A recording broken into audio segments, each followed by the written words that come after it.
Hey friends, if you encounter this issue where Bluetooth devices are not showing up in Device Manager, then please watch this video. I will guide you through the possible resolutions. So first search for Device Manager. Now check if Bluetooth devices are available, and if not, click on View and select Show Hidden Devices.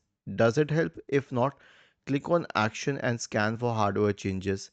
If this doesn't help either, then I guess that the Bluetooth adapter has gone bad, and in that case, you will have to buy a new Bluetooth adapter. So go to Amazon.com or Best Buy or whatever site you prefer. I'm just giving this as an example. Okay, so we'll go to continue shopping and then search for this thing, a Bluetooth adapter, and hit enter. And then buy this one, the smaller ones. Okay, don't buy the bigger ones. They are not required for Bluetooth itself.